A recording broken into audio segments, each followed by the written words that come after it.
자, 사람의 유전 연구가 나오는데 일단 사람은 우리가 유전을 처음으로 연구를 체계적으로 한 사람이 멘델이었는데 멘델 같은 경우에는 완두를 이용해서 연구를 했잖아. 자, 완두를 연구해서 좋았던 여러 가지 이유가 있었는데 예를 들면 뭐 재배하기가 쉽다라든지 한 세대가 짧다, 자손의 수가 많다 뭐 이런 것들이 있었어. 그거를 생각하면 사람은 유전 연구를 하기 좋은 대상은 아닌 거야. 그럼 사람 유전 연구하기가 어려운 이유를 말을 해라 라고 하면 일단 한 세대가 너무 길어요. 그래서 연구를 할 때 반복적으로 계속 좋은 결과를 얻기가 힘들고, 두 번째는 자손의 수가 너무 적어서 통계 처리하기가 힘들고 신뢰도가 떨어지는 거야. 마지막 진짜 중요한 이유, 대리병질이 뚜렷하지 않아. 큰 키, 작은 키만 있는 것도 아니고 어떤 특징에 대해서 딱 두 가지 형질이나 세 가지 형질로 떨어지는 게 아니라 여러 가지 형질로 나타나기 때문에 실제로 사람은 유전 연구 재료로 대상으로 좋은 건 아니란 말이야. 하지만 우리는 어차피 사람의 유전 때문에 다른 유전을 연구하는 거였기 때문에 사람의 유전을 연구하기 위해서 뭘 사용하냐면 가계도라는 걸 사용합니다. 우리가 직접 교배시킬 수는 없지만 어떤 특성을 가지고 있는 집안이 어떤 사람과 어떤 사람 사이에서 어떤 특징을 가지고 있는 자녀가 태어났는지를 역추적하는 게 이제 가계도가 될 건데, 자, 가계도 같은 경우에는 여러분이 기본으로 알아야 딱 그것만 알면 돼요. 우리가 일반적으로 다 알겠지만 남자는 네모로 여자는 안녕 동그라미로 표시한다. 이거 알아두시면 됩니다. 그리고 이 둘 사이에서 태어난 사람들은 먼저 태어난 사람을 웬만하면 오른쪽으로, 나중에 태어나면 왼쪽으로. 왼쪽 오른쪽으로 그렇게 보시면 돼요. 자, 그래서 가계도 분석하는 방법이 있고요. 자, 또 하나 사람을 유전 연구하는 방법 중에 쌍생아 연구가 있어요. 쌍생아 연구라는 건 쌍둥이 연구를 말하는 건데, 우리가 쌍생아의 경우에는 일란성 쌍생아가 있고 이란성 쌍생아가 있어. 자, 일란성 쌍생아의 경우에는 정자도 하나고 남자도 하나야. 그러면 여기에서 수정란이 하나가 생겨. 수정란이 하나가 생기면 한 사람이 태어나야 되는데 얘가 2세포기나 4세포기 발생을 하다가 각자가 떨어져서 태반을 형성하면서 여러 사람이 태어나는 거야. 이거는 처음에 하나로 시작했기 때문에 이 사람들이 가지고 있는 모든 유전 형질은 완전히 동일합니다. 이게 일란성쌍둥이에요. 자, 이란성쌍둥이는 원래는 배란을 할 때 한 달에 난자를 하나 배란하는 게 정상이에요. 그런데 호르몬의 특성이라든지 유전의 특성이라든지 그래서 한 번에 2개나 3개를 배란하는 경우가 있어요, 난자가. 자, 그러면 어차피 정자는 몇억 개가 들어오는 거라 각각의 난자에 서로 다른 정자가 결합할 수 있습니다. 그러면 이거는 서로 다른 난자야. 이 안에 들어있는 유전 정보는 같을까 다를까? 당연히 다르겠죠. 자, 얘네가 달라지는 이유 지난 시간에 뭐라고 했어?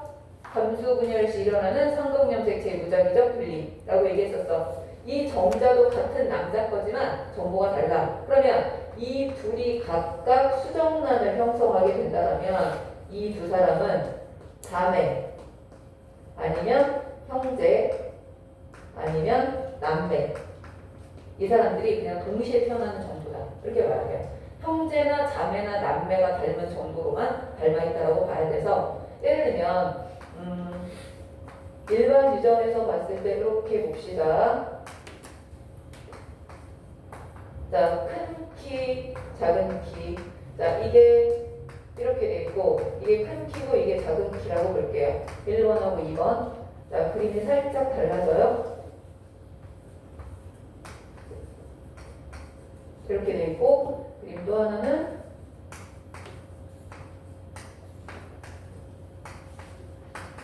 자, 요즘에는 잘 나오지 않는데 예전에 굉장히 잘 나왔던 그림이에요. 일란성 쌍둥이, 이란성 쌍둥이 이거 비교하는 문제인데, 자, 큰 키, 작은 키 유전자로 부모가 둘 다 큰 키 이형 접합이야. 1번하고 2번이 모두 큰 키가 될 확률, 3번과 4번이 모두 큰 키가 될 확률, 5번과 6번이 모두 큰 키가 될 확률, 이렇게 나올 수가 있는데, 지금 라지 스몰티, 라지 비스몰티 사이에서 첫 번째 애와 두 번째 애야. 첫 번째 애가 큰 키가 될 확률은 4분의 3이죠. 작은 애가 큰 키가 될 확률 4분의 3이죠. 서로 독립적이기 때문에. 그럼 얼마야? 16분의 9죠. 이건 당연한 거야. 자, 이거랑 이거를 볼 건데 3번하고 4번이 모두 큰 키가 될 확률, 5번하고 6번이 모두 큰 키가 될 확률. 자, 그림으로 보자면 이 그림이 이란성 쌍둥이를 그린 거고요. 이 그림은 일란성 쌍둥이를 그린 거야. 하나로 내려오다가 나눠졌지. 하나로 시작했다가 나눠졌기 때문에 일란성인 거야. 그래서 얘네 둘 다 키가 클 확률은 4분의 3인 거고 얘네 둘이 키가 클 확률은 16분의 9다 라고 말해요. 그래서 일란성 쌍둥이랑 이란성 쌍둥이 일단 구분하시고요. 또 하나 알아둘 거는 우리가 쌍생활을 연구하는 이유 중에 하나가 뭐냐면 어떤 유전 현상이 유전의 영향을 더 많이 받는지 환경의 영향을 더 많이 받는지 알아보기 위해서야. 예를 들어서 일란성 쌍둥이를 같이 키운 거야. 그랬더니 일치율이 99%였어요. 얘네들 2, 30년 정도 따로 키웠어. 일부러는 아니지만 따로 키우게 됐어. 나중에 30년 후에 봤더니 일치율이 거의 97%다. 그럼 이 유전 용기는 유전의 영향을 많이 받는 거야. 반면에 같이 키웠을 때는 일치율이 한 97% 정도 됐는데 따로 키웠더니 85% 정도밖에 안 됐다. 환경의 영향을 많이 받는 유전 형질이다 라는 거라서 예전에는 그런 문제도 많이 났어요. 이 형질이 환경의 영향을 더 많이 받느냐 유전의 영향을 더 많이 받느냐 이거 할 때 쌍둥이 연구를 가지고 많이 했다라고 알아두시면 돼요. 자, 또 하나는 집단 유전이라는 게 있습니다. 집단 유전. 자, 집단 유전 같은 경우에는 똑같은 사람이야. 사람은 사람인데 예를 들면 하와이라는 섬에 살고 있는 사람들의 집단, 제주도라는 섬에 살고 있는 사람들의 집단, 아니면 아프리카의 어느 섬에 살고 있는 사람들의 집단, 이 가지고 있는 유전자의 빈도를 비교하는 거야. 예를 들면 키의 유전자 빈도, 혈액형의 유전자 빈도. 예를 들어서 그런 거 있잖아요. RH 플러스랑 마이너스가 있는데 RH 플러스가 우성이고 RH 마이너스가 열성이잖아. 미국 사람 같은 경우에는 RH 마이너스가 꽤 돼요. 한 10% 이상 되는 경우가 있대요. 우리나라 같은 경우에는 1%도 안 돼. 그건 뭐야? 똑같은 사람이라는 종이지만 어디 살고 있는 집단이냐에 따라서 유전자의 빈도가 달라질 수 있어서 이걸 연구하는 거를 집단 유전이라고 합니다. 이게 문제화되지 않을 수도 있지만 실제로 이런 경우가 이론적인 문제가 한두 개 나올 수 있기 때문에 각각의 사람의 유전 연구의 특징 같은 거 하나 정도는 알고 있어야 돼요. 자, 이제 일단은 여기까지가 기본적으로 사람의 유전은 이렇다라는 얘기고, 자, 지금부터 본론으로 들어가면 사람의 유전에서 처음으로 중요한 거, 일단 사람의 유전은 크게 두 가지로 나눠서 볼 수 있어요. 하나는 단일 인자 유전이라는 거.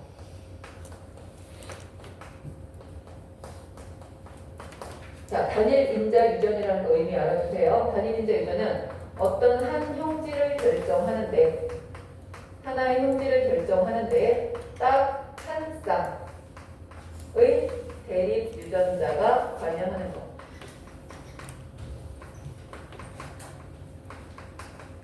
다시 한번. 한 형질을 결정하는데 한 쌍의 대립 유전자가 관여하는 것. 지민아, 정말 일찍 와. 자, 이게 무슨 얘기냐면, 자, 사람의 염색체에 어떤 형질을 결정하는 유전자가 있다고 합시다. 예를 들면 혐알기 유전이라고 할 때 혀를 말 수 있느냐 없느냐야. 혐알기 유전에서 이런 유전자와 이런 유전자가 대립 유전자를 존재해요. 3번 염색체의 요 자리에 혀를 말 수 있느냐 없느냐 유전자가 존재해. 그러면 혀를 마는 유전자는 절대로 다시는 다른 데서 나오면 안 돼. 이게 딱 끝이야. 이걸로 혀를 말 수 있느냐 없느냐가 결정돼야지 다른 곳에서 또 혀를 말 수 있는지 없는지 유전자가 여기저기서 나오면 안 된다는 얘기예요. 그래서 딱 한 군데에서 한 쌍의 대립 유전자에 의해서 한 형질이 결정되고 끝나는 거. 이게 단일인자야.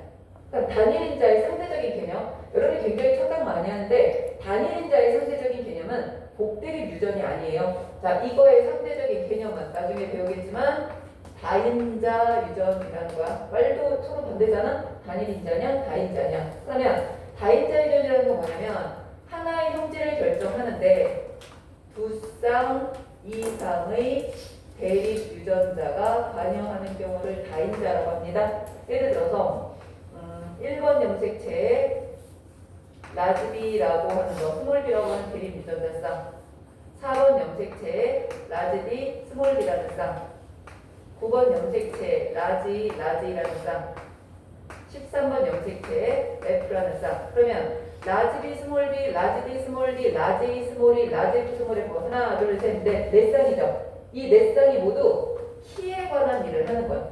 그래서 네 쌍에서 나온 결과에 의해서 사람의 키가 결정되는 거야. 그러면 하나의 형질을 결정하는데 여러 군데 존재하는 여러 쌍의 대립 인자가 관여한 거지. 이런 경우는 다인자예요. 자, 이게 다인자고요. 하나의 형질이 여기서 딱 끝나버리는 거, 이게 단일인자야. 그래서 일단 유전은 단일인자와 다인자 두 개로 나눠집니다. 그럼 우리가 단일인자 유전에서 가장 기본이 되는 애들 먼저 보도록 할게요. 단일인자 유전은 우리가 지난 시간에 배웠던 멘델 유전의 법칙 그대로 따라서 해주면 돼, 사실은. 자, 그러면 단일인자 유전의 예를 한번 보면 미맹 유전이라는 거, 지금 나와 있는 혐알기 유전, 아니면 RHC 혈액형 유전, 아니면 다지증 유전. 다지증이라는 거는 손가락이나 발가락이 정상인보다 하나 더 많은 것 또는 두 개 더 많은 걸 얘기하는데, 자, 미맹은 PTC라는 화학약품이 있어요. 페닐치오카바마이드 PTC라는 화학약품이 있는데 이 물질은 농도가 낮을 때는 아무 맛이 안 나. 농도가 진해지면 어느 순간부터 정상인 사람들은 쓴맛을 느껴요. 근데 미맹인 사람들은 쓴맛을 못 느껴. 쓴맛을 느끼는 사람을 정상이라고 하고 못 느끼는 사람을 미맹이라고 합니다. 혀를 말 수 있는 사람과 없는 사람, RH 플러스인 사람과 RH 마이너스인 사람, 손가락이 많은 사람과 정상인 사람. 자, 이렇게 있으면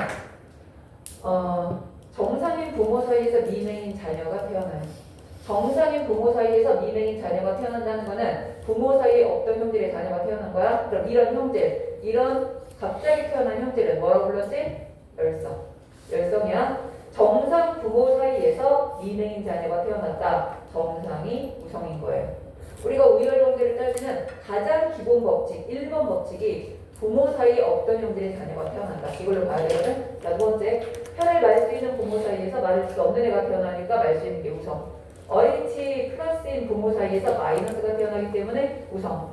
다지증 부모 사이에서 정상인 애가 태어나기 때문에 다지증이 우성이 되는 거야. 그럼 여러분이 여기서 알아야 될 거 첫 번째, 우성이라고 해서 반드시 생존에 유리한 건 아니다라는 거.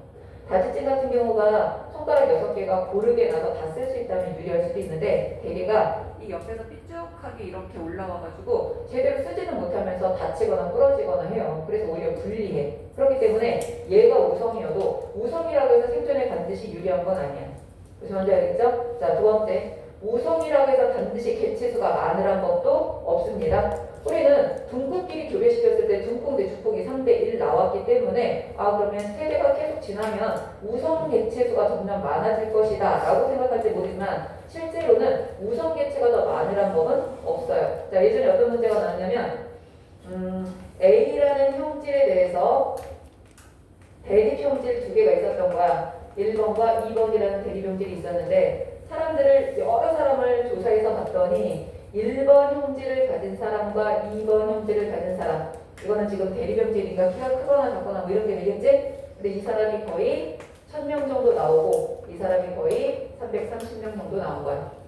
자, 1000명이 나오고 330명 나왔다. 거의 몇 대 몇이에요? 3대 1이지. 3대 1이라서 1번 형질, 2번 형질이면 1번 형질이 2번 형질에 대해서 우성이다. 이런 말이 나왔어요. 내가 맞는 말이야? 틀리는 말이야? 틀리는 말이야? 이거는 그냥 사람들을 지나다니면서 너 키 커 작아 조사해서 그냥 조사한 거야. 그랬더니 키 큰 사람이 이만큼 많이 걸린 거나 마찬가지야. 라지 T, 스몰 T, 라지 T, 스몰 T 사이에서 사람들이 태어났는데 이렇게 나왔다면 당연히 얘가 우성이야. 그게 아니라 통계 조사를 했더니 이 사람들이 3배 정도 많았다. 그렇다고 얘를 우성이라고 볼 수는 없다는 얘기죠. 이런 걸 속으면 안 된다는 거예요. 그래서 우성이라고 유리한 거 아니고 우성이라고 해서 개체수가 더 많으라는 것도 일단 없습니다. 그런데 얘네들의 유전장을 봤더니 얘가 우성이잖아. 그래서 미맹인 사람은 정상인 사람은 라지 T, 라지 T거나 라지 T, 스몰 T고요. 미맹은 스몰 T, 스몰 T야. 혀를 말 수 있는 사람이 라지 R, 라지 R이거나 라지 R, 스몰 R이고 얘는 스몰 R, 스몰 R이야. 다지증이 라지 D, 라지 D거나 라지 D, 스몰 D라면 얘는 스몰 D, 스몰 D야. 이건 우리가 배운 멘델 법칙 그대로 쓰면 돼요. 그렇다는 얘기는 미맹을 결정하는 유전자는 라지 T와 스몰 T 둘 중에 하나. 이걸 결정하는 거 라지 R, 스몰 R 둘 중에 하나. 얘를 결정하는 거 라지 D, 스몰 D 둘 중에 하나지. 자, 대립 유전자가 몇 개 나왔습니까? 2개 나왔어요. 우성, 열성 딱 2개 나왔지. 이거는 일반 유전이야. 단일인자 유전이면서 일반 유전이야. 그런데 얘랑 조금 다른 애가 있어요. 얘랑 다른 거야. 쟤랑 다른 게 아니라 얘랑 다른 거야. 하나의 형질을 결정하는데 한 형질을 결정하는데 3개 이상의 대립 유전자가 관여하는 경우.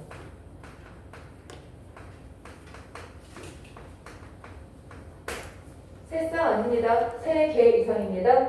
하나의 형태를 결정하는데 3개 이상의 대립 유전자가 관여한다. 여러분이 이해를 돕기에 가장 대표적인 예로 뭐가 있을까? 사람의 경우 ABO식 혈액형. 자, 여러분이 면역에서 혈액형 배웠으니까 그거에 대해서 언급을 하면 어떤 사람이 A형이잖아? 이 사람은 부모가 둘 다 A를 줘도 A형이고 A와 O를 받아도 A형이에요. 자, 왜 그렇게 되냐면 A라는 유전자는 적혈구의 표면에 음직원 A를 만드는 유전자예요. 이 유전자가. 그럼 얘와 얘를 가졌으면 당연히 A를 만들겠지? 자, O라는 유전자는 음직원을 만드는 기능을 잃어버린 돌연변이 유전자예요. 사실은. 그래서 얘는 아무것도 못 만들어. 근데 A5형은 A가 있으니까 일단 A는 만들었어. O는 아무것도 못하니까 O를 만드는 게 아무것도 안 만들었을 뿐이야. 어쨌든 이 사람의 적혈구 표면에는 뭐가 보여? A만 보여. 유전자가 있지만 겉으로 표현되지 않으면 우리는 뭐라고 부르기로 했어? 열성이라고 하기로 했죠. 그러니까 A가 O에 대해서 무성인 거야. 두 번째, 어떤 사람이 B형이면 이 사람은 BB를 받았거나 BO를 받은 거예요. B라는 유전자는 적혈구 표면에 B라고 하는 음직원을 만드는 유전자. 마찬가지로 BO가 되더라도 O는 아무것도 안 하는데 B는 음직원을 만들 거라. 바깥으로는 누구만 표현됐어? B만 표현됐지? 그렇다는 거는 B가 O에 대해서 우성이라는 거야. A와 B를 가진 사람은 A와 B가 서로를 이기거나 지거나 하는 게 아니라 A는 A를 만들고 B는 B를 만들다 보니까 표면에 뭐가 보여? A도 보이고 B도 보이는 AB형이 되는 거죠. A와 B는 똑같이 기능을 할 수 있다. 둘 다 발현됐다. 만약에 유전자를 O만 받은 사람은 아무것도 만들 수가 없어서 적혈구 표면이 매끈한 이런 적혈구를 만들 거야. 이런 사람을 뭐라고 한다? O형이라고 한다. 자, 한번 봅니다. 자, 이 경우 ABO식 혈액형에 관여하는 대립 유전자는 몇 개예요? 3개. 사람이 가지고 있는 유전자를 다 탈탈 털어보면 A 아니면 B 아니면 O 딱 3개밖에 없어. 그러면 3개의 대립 유전자를 지닌 유전이 되는 거야. 자, ABO식 혈액형에서 표현형은 몇 종류? 표현형 4종류. 하나, 둘, 셋, 넷. 자, ABO식 혈액형에서 유전자형은 몇 종류? 유전자형은 6종류. 표현형, 유전자형, 대립 유전자의 개수 정확하게 하세요. 대립 유전자의 개수는 3개, 표현형은 4개, 유전자형은 6개. 자, 여기서 기본으로 알아야 될 거 뭐예요? 엄마랑 아빠 사이에서 자녀가 4명이 태어났는데 4명의 혈액형이 모두 달랐다. 엄마 아빠 사이에서 자녀가 4명 태어났는데 4명이 모두 달랐다. 그렇다는 얘기는 엄마 아빠가 어떻게 돼 있었다? A5와 B5였다. 이것도 아셔야 되고요. 또 하나, 부모랑 자녀가 다 합해서 가족이 4명이야. 4명인데 4명의 혈액형이 모두 다 달랐다. 이거 잘 나온 거죠? 4명의 혈액형이 모두 달랐다는 진짜 신문이 잘 나와요. 이때는 항상 세트가 한 세대가 A, B형과 O형이면 다른 세대는 A형과 B형이어야 돼요.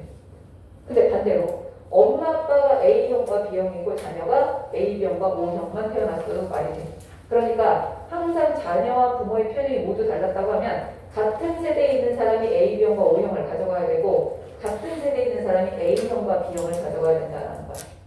요게 이제 사람의 혈액형에 관한 건데 이런 유전을 우리가 뭐라고 하냐면 복대립 유전이다 라고 얘기합니다.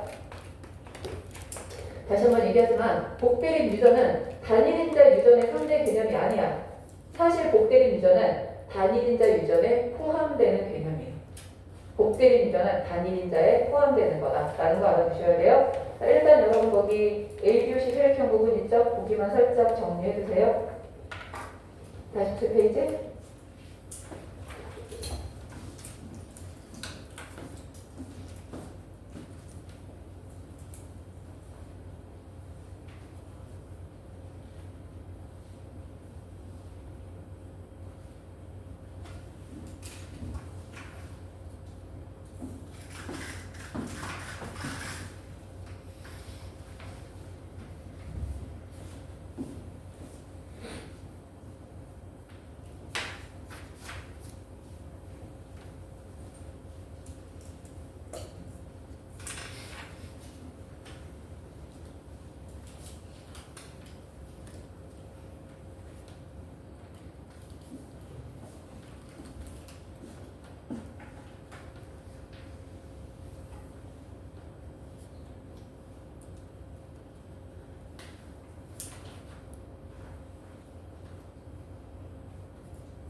A가 제일 세고 B가 그 다음이고 D가 그 다음에 0. C를 해도 되고 D를 해도 상관없습니다. 근데 A가 B랑 힘이 똑같은데 둘 다 뭐 B보다 세고 아니면 A가 제일 세고 B하고 D가 같고 이런 규제는 C가 아마 서 있을 거라 그렇게 봐도 돼요.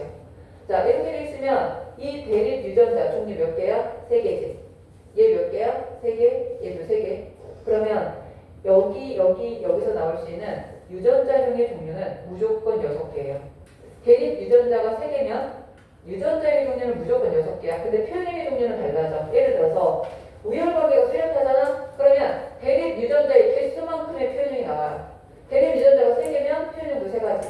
근데 만약에 우열관계가 불분명한 게 한 쌍 들어가잖아? 그러면 표현형이 하나 추가됩니다. 그럼 여기서도 표현형 4개, 여기서도 표현형이 4개가 나올 거야. 그러면 여기서는 A가 1등이지? AA와 AB와 AD는 모두 A라는 표현형을 가지게 될 거고 B와 BD는 모두 B라는 표현형을 가지게 돼요.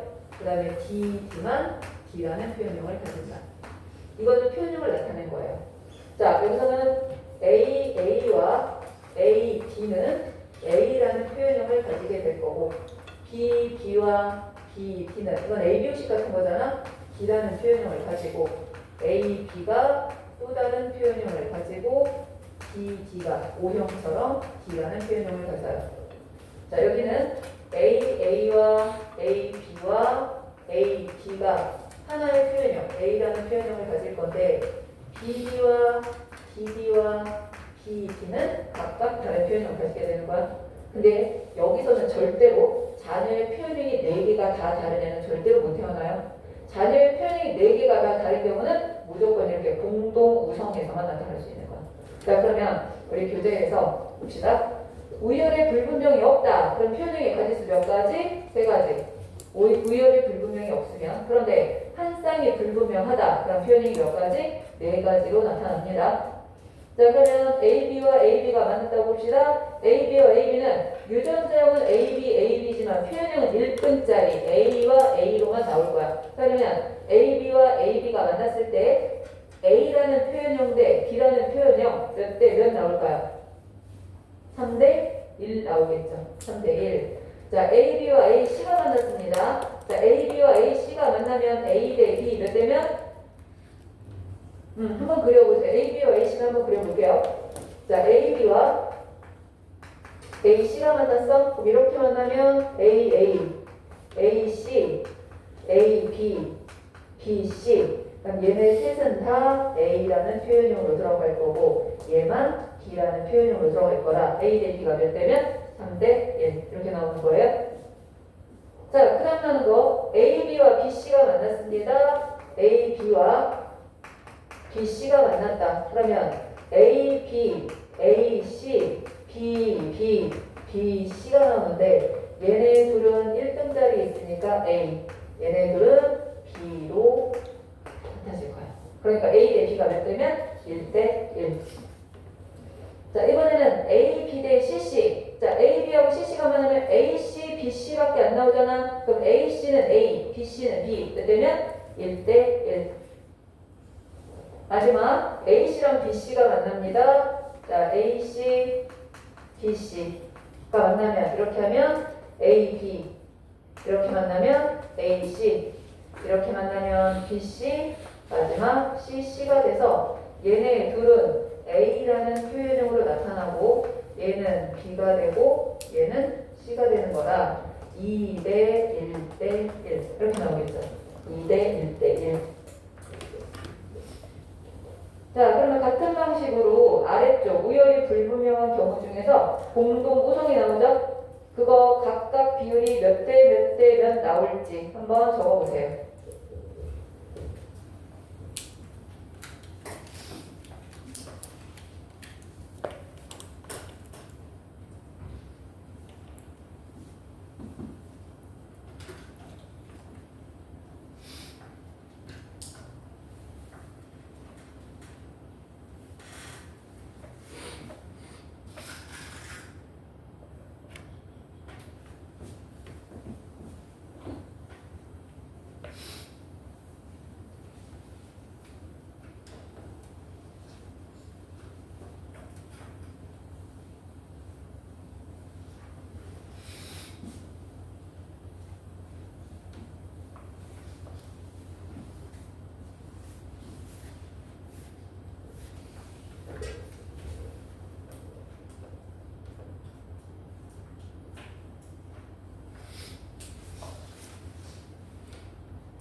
자, 2번. A 대 C 3대 1. 다음 A 대 B 1대 1.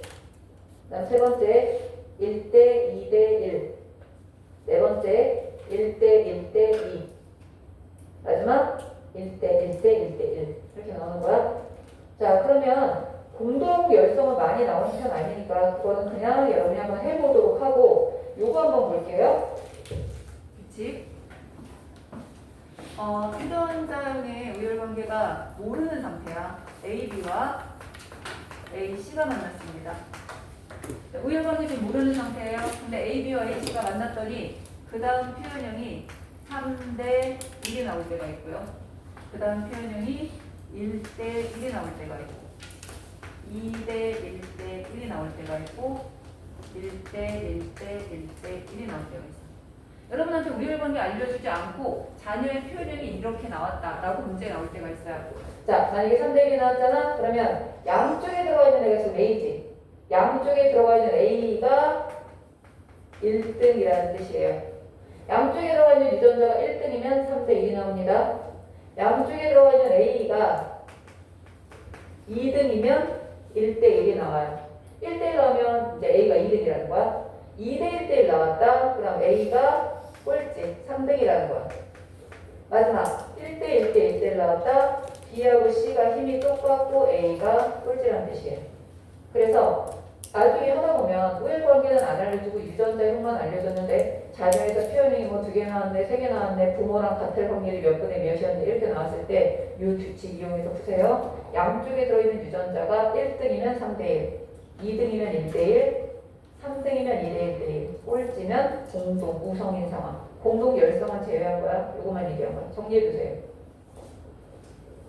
문제 풀 때 활용도 할 수 있어야 돼. 이런 거는.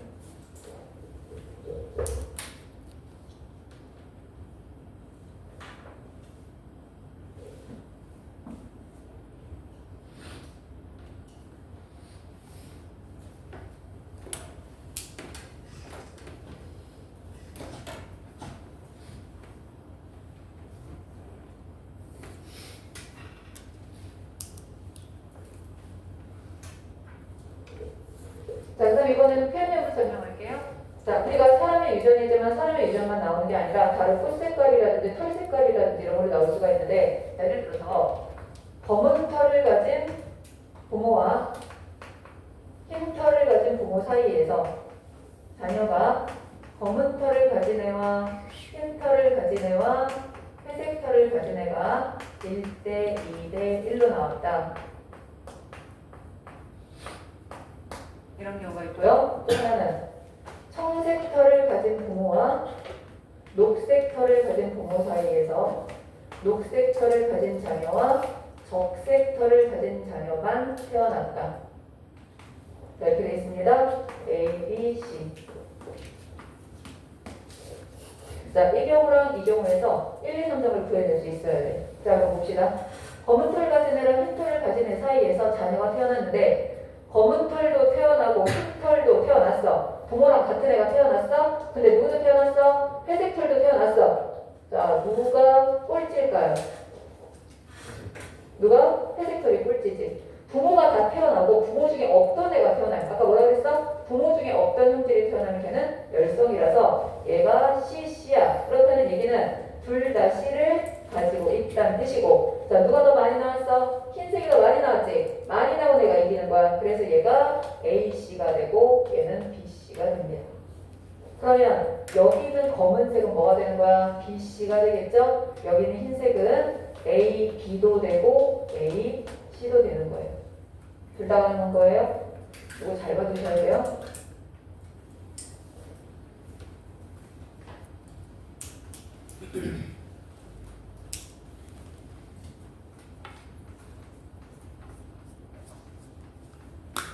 자, 그럼 이번에 이거 볼게요.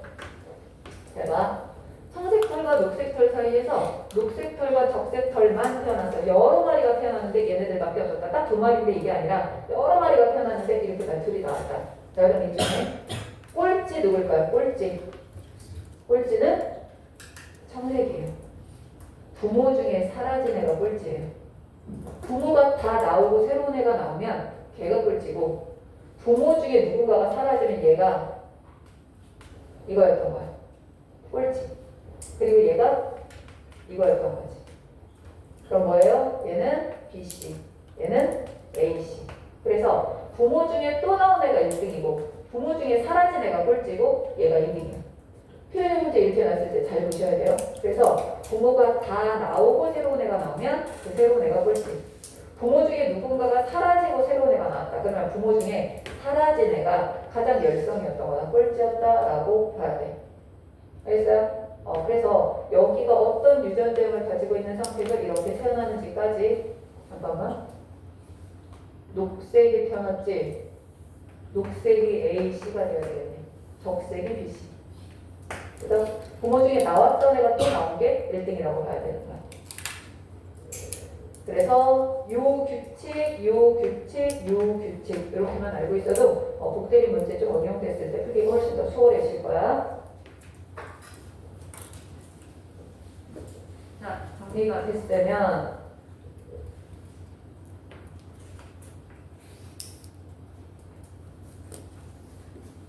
연습 문제를 볼게요. 1번 봅니다. 1번. 여기서요. 집중해서 봐야 되거나 좀 똑똑해야 돼. 빨리 읽고 빨리 생각해야 돼. A와 B의 표현이 같다. 누가 이긴 거야? A가 이긴 거야. A 쪽에다 부등호. A와 C가 표현이 다르다. 누가 이긴 거야? C가 더 센 거죠. 그 다음 A와 B 사이에서 자손의 표현이 한 종류만 나왔다. 누가 더 센 거지? A가 더 센 거죠. CC와 BC 사이에서 자손의 표현이 두 종류가 나왔대. 누가 더 센 거야? 이번에는 B가 더 센 거죠. 자, 그러면 5, 6, 7, 8은 1등만 구해보세요. 5번, 6번, 7번, 8번 읽어보고 어떤 유전자가 1등인지 한번 구해보세요.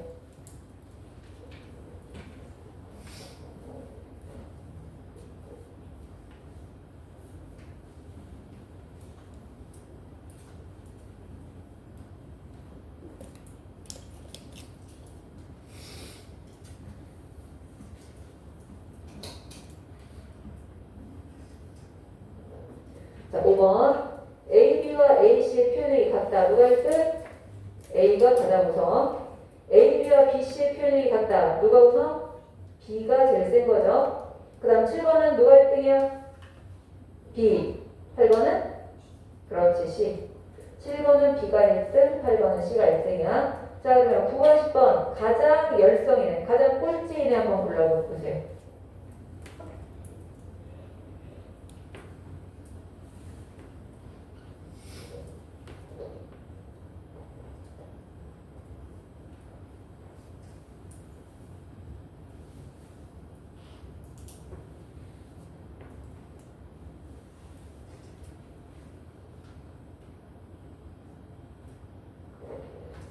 자, BC하고 AB가 만났어. 근데 표현이 두 종류가 아니라 세 종류가 나왔다는 거 무슨 뜻이다? 양쪽에 꼴찌가 들어가 있다 소리예요. 양쪽에 꼴찌가 들어가 있다. 그래서 9번의 꼴찌는 B, 10번의 꼴찌는 A. 이렇게 될 거예요. 여기 지금 이해되고 있나요? 자, 그러면 이제 10, 11, 12, 11, 12, 13, 14는 요거 두 개를 이용해서 하는 겁니다.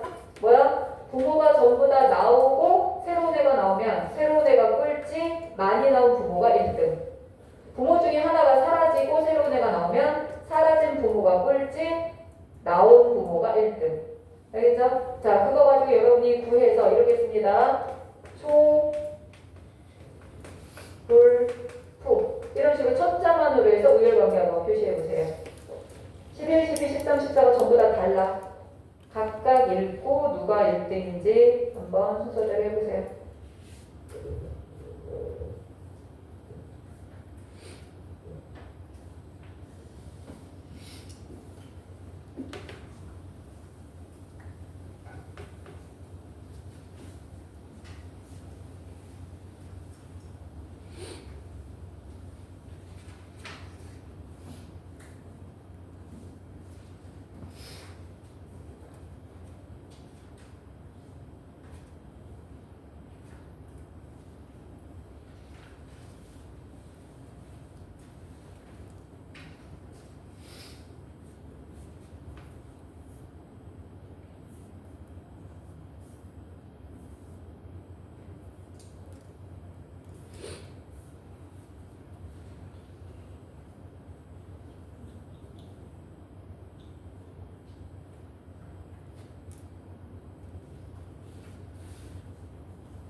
자, 11번. 붉은색, 초록색, 불초 사이에서 불초가 나타났다. 누가 사라졌어? 초록색 사라졌네요. 초록색 꼴찌, 붉은색 1등. 그래서 불푸초. 자, 이번에는 붉은색, 초록색 사이에서 초록색, 푸른색이 나왔네. 누가 사라졌어? 붉은색이 사라졌어. 그러면 초록색 1등, 붉은색 꼴찌, 촉푸북 이렇게 돼야 되고 13번은 불초 사이에서 푸른색이 나왔어. 불초 사이에서 푸른색이 나왔으니까 푸른색이 꼴찌, 더 많이 나온 붉은색이 1등. 그래서 불초푸 되고요. 14번 푸른색과 초록색, 푸초 사이에서 붉은색이 갑자기 나왔네. 붉은색이 꼴찌, 많이 나온 초록색이 1등, 촉푸북 이렇게 돼야 되겠죠? 됐어요? 다음으로 넘겨볼게요. 예제로. 자, 털색의 표현형은 세 가지이며, 털색의 표현형은 세 가지이며, 상념색채에 있는 동그라미, 한 쌍이다 동그라미 하세요. 한 쌍, 그 위에다 뭐라고 쓸까? 단일 인자. 단일 인자. 이거 습관처럼 쓰세요. 그래도 나중에 실수 안 합니다. 결정된다. 털색 대립 유형은 세 가지다 동그라미. 뭐라고 쓸까요? 복대립. 이 문제는 단일인자 면서 복대립인 문제예요. 자, 그런데 회색, 흰색, 검은색이 BGW라고 했어. 들어갑니다. 검은색과 검은색이 만났는데 검은색과 회색이 3대1로 나왔다. 누가 이긴 거야? 검은색이 이겼죠? 검회. 일단 결정 났어요. 검회. 그 다음 검은색과 회색이 만났는데 흰색이 나왔어. 그럼 누가 볼지? 흰색. 그래서 순서가 뭐다? 검회흰. 검회흰. 이렇게 보면 돼요. 그 밑으로 가면 자, 가는 한 쌍 동그라미 단일인자라는 소리고요. 대립 유전자는 BDE 거기도 동그라미 복대립이라는 거야. 근데 표현형이 네 가지래. 유전자는 분명히 세 가지인데 표현형이 네 가지다? 공동구성이나 공동열성이 있겠구나. 근데 BB와 BE의 표현형이 같고 DD와 DE의 표현형이 같다 라고 되어 있으면 B와 D가 같고 E가 열성이구나. 이렇게 볼 수 있겠죠? 그래서 의열관계 찾는 문제입니다. 자, 이번에는 예제 3번으로 갈게요. 예제 3번에 마찬가지야. 털색은 삼형색채에 있는 한 쌍에다 표시하시고 한 쌍. 그 다음 대립 유전자의 표현형의 종류는 네 가지래요. 그런데 대립 유전자는 어떻게 세 가지 A, B, C가 있어? 복대립이라는 얘기야.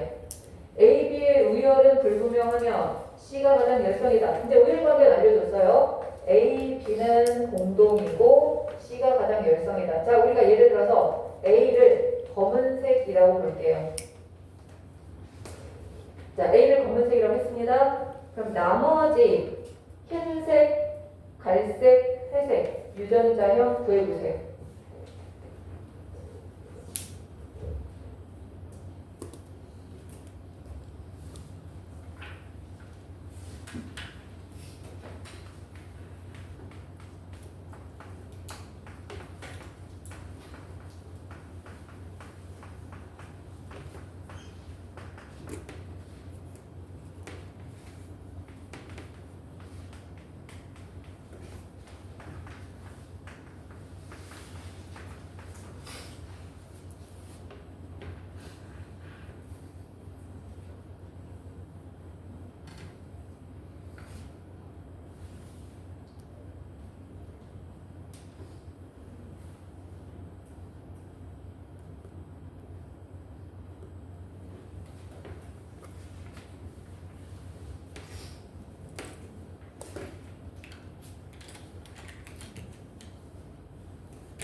볼까요? 검은색과 검은색 사이에서 검은갈이 3대1 나왔지. 그럼 무슨 얘기야? 검은색이 갈색에 대해서 완전 우성인데 얘가 A잖아? 얘는 C가 되겠네. 그러면 CC가 갈색이야. 그러면 AC와 AA는 검은색인 거지. 맞죠? 검은색은 AA와 AC. 자, 그 다음 검은색과 흰색이 만났는데 4개가 다 나왔다고요? AC와 BC가 만난 거겠네요. 그럼 결과적으로 흰색은 BB와 BC가 되겠지. 그럼 새롭게 나온 색깔이 있어. 무슨 색이야? 회색 있잖아. 이게 뭐야? A, B. 중간색이라고 봐야 돼. 이런 거 찾는 거 연습하셔야 되고. 자, 그럼 우리 134페이지로 한번 가볼까요?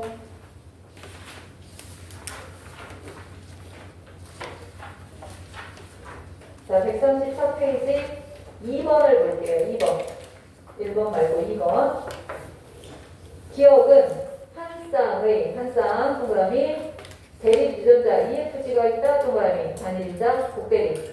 자, 니은은 한 쌍, 얘도 단일인자야. 근데 유전자는 T 프라임 둘밖에 없어. 얘는 복대립은 아니야. 두 개를 같이 보는 겁니다. 기억과 니은을 결정하는 유전자는 서로 다른 상념 색채에 있다. 자, 그럼 우리 기억부터 볼까요? 표현형이 3가지래요. 유전자 3개인데 표현형도 3가지래. 우열관계 확실하다는 얘기야. 우열관계 확실. 그 다음 기억의 유전자형이 EF인 개체와 FG인 개체의 표현이 같다. EF하고 FG가 같대요. 이게 무슨 뜻이지? EF하고 FG가 같다. 여기서 우리가 알 수 있는 거. 누가? F가 제일 세다. EF와 FG의 표현이 같다. F가 제일 세다. 두 번째, EG와 GG의 표현이 다르다. 누가 더 센 거야? E가 더 센 거지? 그럼 우리 우열관계는 일단 알아냈어. F, E, G. 이렇게 알아낸 거예요. 자, 이제 색깔 봅니다. 붉은색 암컷과 초록색 수컷을 교대 불초가 만났어요. 그랬더니 그 다음에서 초푸가 나왔대. 누가 사라졌어? 붉은색 사라졌죠? 붉은색 꼴찌, 초록색 1등. 그러니까 어떻게 돼? 붉은색 꼴찌, 초록색 1등, 푸른색이 중간에 끼겠네. 그래서 유전자 간의 우열관계는 FEG. 표현형의 우열관계는 초푸, 북 이렇게 나왔어요. 자, 유전자형이 EFTT' 암컷과 FGTT' 수컷 사이에서 나올 수 있는 표현형의 종류가 최대 6가지다. 자, EFFG 봅시다. EF와 FG가 만났고 TT'과 TT'이 만났는데 표현형이 자녀에서 6가지가 나왔다는 거는 2 곱하기 3이거나 3 곱하기 2라는 거지. 근데 우리 양쪽에 들어간 게 누구야? FFG? F가 몇 등이야? 1등이야. 1등이 들어가면 몇 대면? 3대 1. 두 종류밖에 안 나와. 그렇다는 얘기는 여기서 몇 종류 나왔다는 거야? 여기서 3종류 나왔다는 거야. 그렇다는 건 얘가 뭐야? 중간 유전이다 라는 얘기지. 그래서 유전자형이 다르면 표현이 다른 중간 유전이다 라고 판단해낼 수 있어야 됩니다. 자, 그러면 T하고 T' 사이의 우열관계는 분명하지 않다. 중간 유전이니까 맞아요. 그 다음 스몰 a의 암컷과 스몰 b의 수컷을 교배하여 자손을 얻을 때 이 자손 기억이 붉은색일 확률은 2분의 1이다. 이거 잘 보셔야 돼요. 스몰 a 암컷 초록색이야. 자, 지금 초록색하고 푸른색이 1대1로 나왔습니다. 어떻게 만났을 때? 붉은색과 초록색이 만났을 때. 자, 그럼 봐요. 붉은색과 초록색이 만났을 때 초록색과 푸른색이 나왔단 말이야. 자, 이 붉은색이 사라졌으니까 꼴찌라고 그랬죠. 그래서 뭐였었어? GG였어. 초록색이 1등이라서 FE였던 거야. 그럼 얘는 뭐가 되는 거야? FG. 얘는 EG. 이렇게 된 거잖아. 자, 그럼 거기에 나와 있는 초록색과 푸른색을 교배해서 붉은색이 나올 확률을 구하래요. 붉은색이 나오려면 어떻게 해야 돼? 얘하고 얘가 만나려면 G 나와야 되지? 2분의 1. 여기도 G 골라야지? 2분의 1. 얼마 나와야 돼요? 4분의 1. 이렇게 나오면 되겠지? 4분의 1. 자, 그 다음 C에서 기억과 니은의 유전형이 모두 이형접합일 확률은, 자, 여기서 이형접합일 확률은 뭐야? 하나, 둘, 셋. 4분의 3. 여기서 이형접합일 확률은 얼마야? 2분의 1 곱하면 얼마? 모두 다 이형접합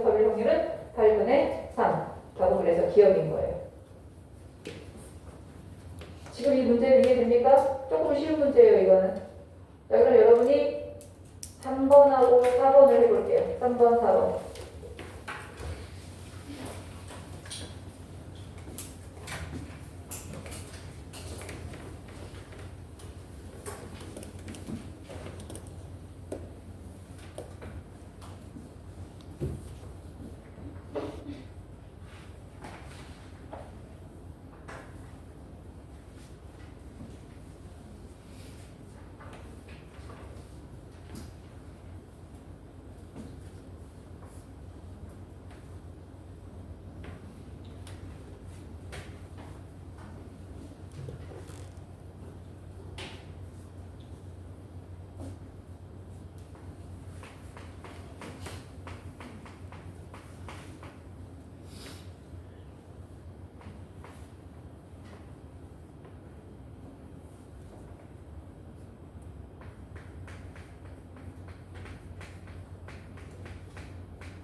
볼까요?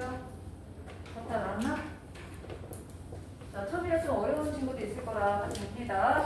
지금 보면 EG하고 GG의 표현이 같았다. 누가 더 세다? G가 더 세다.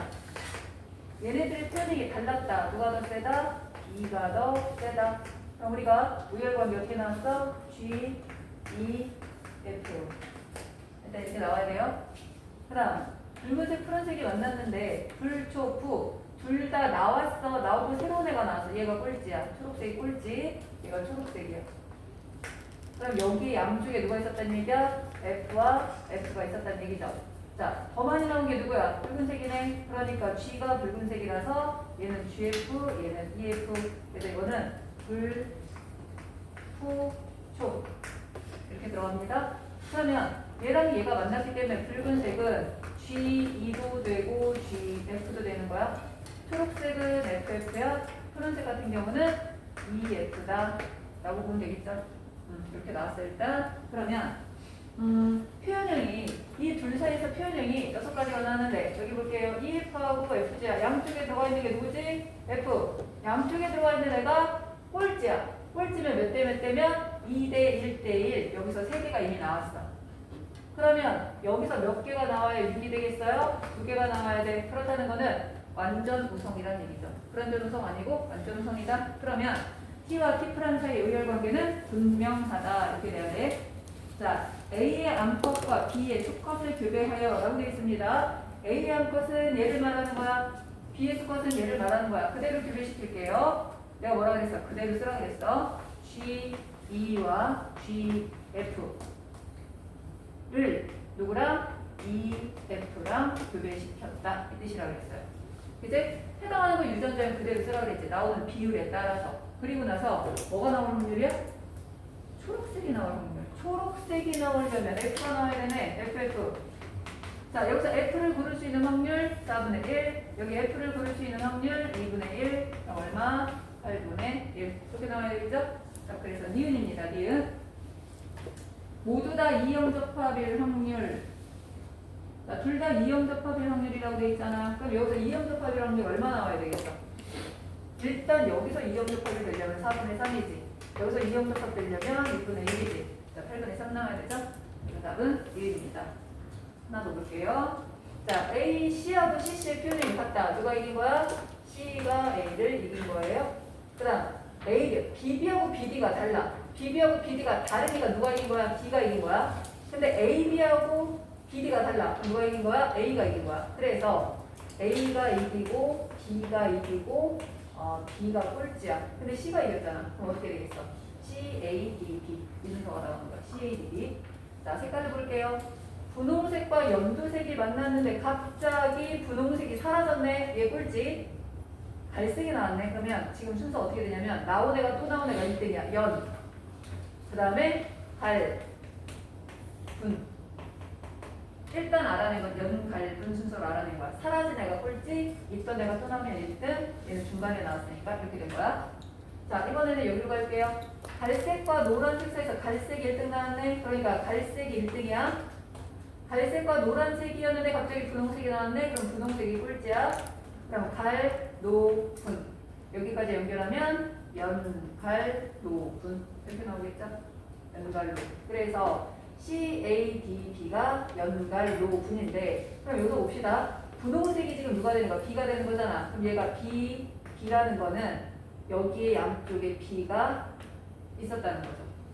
자, 얘가 연이고 얘가 갈이고 얘가 노야. 그러면 갈 같은 경우에는 지금 A로 돼 있었던 거고 노란색은 B로 돼 있었던 거야.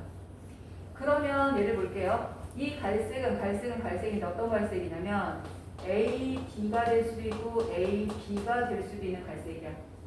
맞죠? 자, 그 다음에 여기는 연두색 볼게요. 분홍색이 지금 뭐였냐면 BB잖아? 그리고 여기 지금 갈색이 나와 있는 상태잖아. 연두색이 1등이니까 이렇게 나왔는데 갈색이 나왔다는 거 뭐가 있었다는 얘기야? CA가 있었으니까 갈색이 나왔겠지. 그럼 이 갈색은 A와 B로 된 거고 여기 있는 연두색 같은 경우는 C, B가 되어 있는 상태예요. 맞아요? 자, 그러면 누구랑 누가 만났다고 돼 있어? 기억의 몸색은 자, 기억은 지금 뭐로 돼 있어? A, D로 돼 있잖아. A, D. A가 이기네. 그러니까 이 무슨 색 나와야 돼? 갈색 나와야 돼. 니은의 유전자형은 AC이다. 자, 니은은 연두색, 분홍색과 연두색을 구별했다고 했죠. CA이다. 맞았네요. 디귿의 암컷과 얘와 이 디귿의 암컷과 리을의 수컷을 교배해서 노란색이 나올 확률이 좋아요. 자, 그러면 디귿의 암컷은 어떻게 쓴다? CB. 리을의 암컷은 둘 다잖아. A, D도 되고 A, B도 되는 거야. 근데 누가 나올 확률? 노란색이 나올 확률이면 D 뭐가 나와야 돼? 그러면 여기서 C는 절대 안 되지. 제일 센 애니까 얘 골라야 돼. 2분의 1. 여기서 누구 골라야 돼? D 골라야 돼. 4분의 1. 그러면 8분의 1 나와야 돼서 답은 니은이에요. 이거 고르는 거 잘 보셔야 돼요. 나올 수 있는 경우 다 써놓고 나서 그 유전자 고를 수 있는 확률을 하라는 거. 그거 좀 연습하는 거야 사실은. 딱 한 문제만 하고 잠깐 쉴게요. 이 중에 가장 난이도가 높은 겁니다. 1, 2, 3, 4 중에 1번. 1번 답을 제대로 구해보세요.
자, 이제 아는 사람은 다 풀었어야 돼. 시간은 충분히 줬고. 봅니다. 우열관계부터 먼저 볼게요. A랑 AC가 다르대. 다르다는 건 누가 이긴 거야? C가 이긴 거야. 그 다음 얘가 C라는 표현을 가졌을 건데 BC와 얘가 다르대. 그럼 누가 더 센 거야? B가 더 센 거죠. 우열 관계는 B가 제일 세고 C고 A인 거야. 일단 유전자 간의 우열 관계는 BCA입니다. 색깔 볼게요. 회색, 갈색. 회색, 갈색 사이에서 검은색이 나타났는데 누가 사라졌어? 얘가 사라졌네? 얘 제일 꿀지. A. 얘가 갈색. 이따가 또 나온 애 있죠? 얘가 1등. 얘가 회색. 얘가 검은색. 그럼 이 회색 같은 경우는 검은색을 나오게 했으니까 B, C가 되겠지? 그럼 이 검은색은 뭐가 되는 거야? CA. 이 회색은 BA. 이렇게 되겠죠. 그래서 얘가 BC. 여기다 BC 쓸게요. 니은이니까. 이렇게. 자, 갈색하고 검은색이 만났는데 갈색하고 검은색이 태어났대. 그렇다는 얘기는 얘가 이겼거든. 얘는 AA야. 얘가 CC라면 갈색은 나올 수가 없어요. 얘는 CA가 되겠지. 이해됐죠? 자, 그래서 여기까지 지금 나왔습니다. 그럼 일단 기억의 몸색은 검은색이 돼야 되겠죠. 기억은 검은색 CA니까. 니은의 유전자는 BC이고 디귿의 유전자는 AC이다. 맞았죠? 마지막이 중요해요. 니은의 회색과 디귿의 검은색. 다시 말하면 BC와 CA가 만났는데 그 중에 태어난 자손 중에 검은색 중 하나를 고르고 회색 중 하나를 골라서 교배를 해. 그래서 그 다음 세대에서 검은색이 나올 확률을 물어본 거야. 자, 잘 보세요. 지금 얘랑 누가 만났냐면 CA가 만났어. 자, 그럼 여기서 나올 수 있는 유전자형 적어볼게요. BC 나올 수 있고요. BA 나올 수 있고 CC 나올 수 있고 CA 나올 수 있어. 이 자손 중에서 회색 중 하나를 고르고 검은색 중 하나를 골라서 교배해라. 이 소리야. 회색 중 하나와 이쪽에다 다 묶어서 써. 검은색 중 하나 묶어서 써. 그래서 이 사이에서 이런 애가 나올 확률 구해라. 묶어줘. 자, 그럼 봅니다. B는 너무 세서 가져가면 안 돼. 누구 골라야 돼? C 골라야 돼. 자, C를 고를 수 있는 확률 4분의 1. 여기에 C를 골랐다면 여기는 누구를 골라도 검은색이라 1. 얼마? 4분의 1. 그런데 얘를 고를 수도 있어. 그럼 이번에는 A를 고를 확률 4분의 1. A를 고른다면 여기서는 요거 3개밖에 안 돼. AA는 안 되잖아. 이거 3개여야 돼. 그럼 얼마? 4분의 3. 16분의 3. 이거나 이거인 거죠. 그럼 2개 더 해야지. 그럼 얼마 나오겠어? 16분의 7. 이렇게 나올 거야. 자, 이쪽은 회색이 될 수 있는 경우를 다 적었어. 이쪽은 검은색이 될 수 있는 경우를 다 적었어. 여기 다른 유전자가 있었다. 걔는 그냥 신경 안 쓰면 되는 거야. 가능한 애들을 나올 수 있는 비율에 따라 그냥 쭉 쓰고 쭉 쓰는 거야. 그래놓고 C라는 애를 가져서 검은색이 될 확률인데 B는 어차피 고를 수가 없는 거야. 여기 있어도. 그러면 C를 고르거나 A를 골라야 돼. 그러면 C를 고를 수 있는 경우는 하나, 둘, 셋, 4개 중에 하나니까 4분의 1이야. 그 대신에 이쪽이 C가 나왔으면 여기는 뭐가 나와도 검은색이니까 1을 해서 이렇게 고를 수도 있고 또는 들어가는 거야. 만약에 A를 골랐다면 A가 들어간 상황에서는 A는 안 되니까 4개 중에 C만 골라야 돼서 4분의 3. 이거나 이거 둘 다 검은색이 나올 수 있는 거라 2개를 각각 구해서 더해주시면 돼요. 이게 그래서 가장 난이도가 높은 문제라고 한 겁니다. 이런 유형의 문제 나올 수 있으니까 알아두고 가셔야 돼요. 그래서 답은 니은과 디귿. 그리고 정리해 두시고 자, 잠깐 쉬었다가